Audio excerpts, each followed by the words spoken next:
Quant aux émigrations clandestines, le Sénégal fait face ces derniers jours à la recrudescence du phénomène. Près de 400 personnes ont été sauvées des eaux depuis le 7 octobre. Le gouvernement annonce le renforcement des opérations de sécurisation des frontières. Pendant ce temps, des structures comme l'ANPEJ et la DER appellent à déconstruire l'idée que les jeunes se font de l'Europe.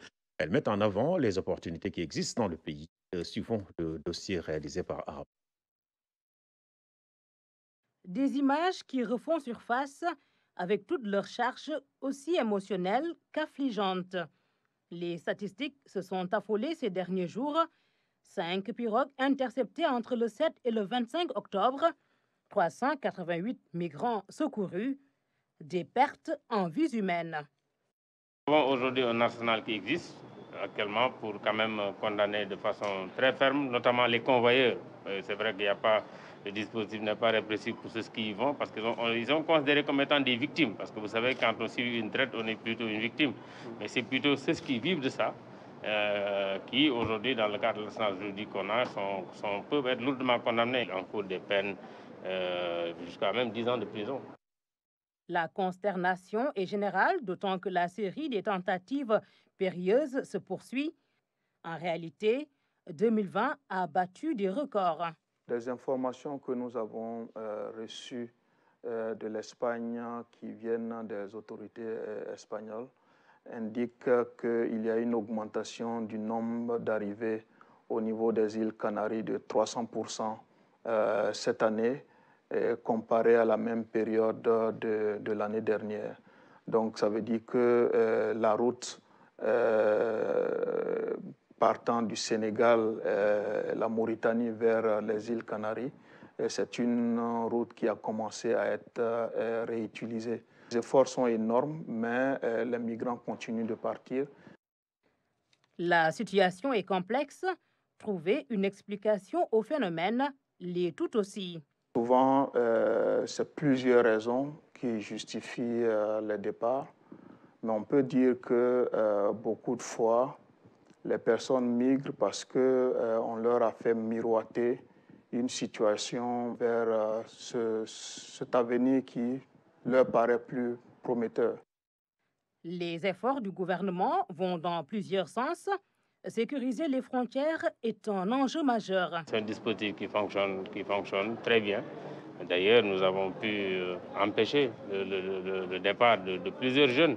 En fait, ici, on voit que peut-être c'est cas, mais il y a beaucoup de jeunes qui n'ont même pas eu l'occasion de prendre la mer, parce que c'est tout un ensemble. Je pense qu'avec les nouvelles dispositions qu'on a prises depuis hier, on va quand même peut-être certainement avoir des résultats dans les jours à venir. Fixer les jeunes est également le combat des autorités.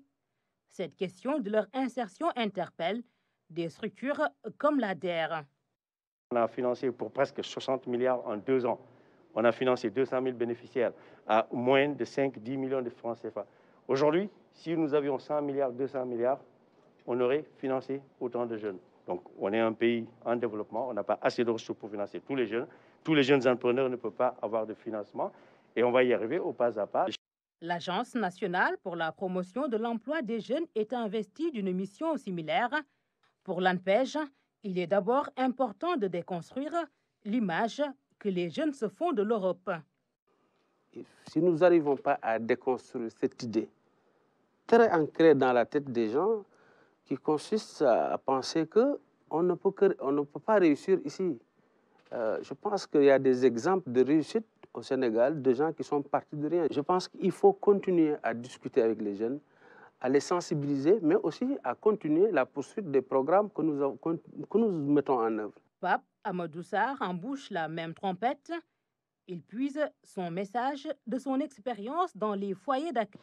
J'ai fait 2 ans d'enquête dans les foyers à Charonne, à Barbès, à Mantes-la-Jolie, etc.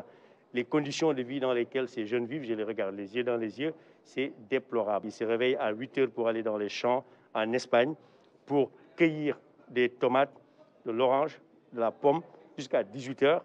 Ils rentrent chez eux, ils dorment, ils se lèvent, ils dorment à 4, 6 des fois dans une seule chambre. Et ils gagnent 1 200, 1 500, 2 000 euros maximum. Ce sont des choses qu'ils peuvent avoir ici. On a financé des jeunes, des femmes, dans les vergers, dans les fermes à 10, 15, 20 millions, dans le nord du Sénégal, dans le sud du Sénégal. Une sensibilisation qui va de pair avec des programmes de soutien aux jeunes. L'ANPEJ travaille avec plusieurs partenaires. Nous avons des programmes que nous mettons en œuvre avec nos partenaires au développement, notamment la GIZ, avec lequel nous avons des programmes très ambitieux. Le premier programme avec lequel nous développons avec la coopération allemande, c'est que nous avons mis ensemble un centre sénégalo-allemand pour l'information, l'emploi et la réintégration des jeunes issus de l'immigration, notamment allemande. 171 jeunes ont été formés, financés. L'ADER, pour sa part, annonce un nouveau programme de financement. Nous avons acquis 100 milliards avec la Banque africaine de développement.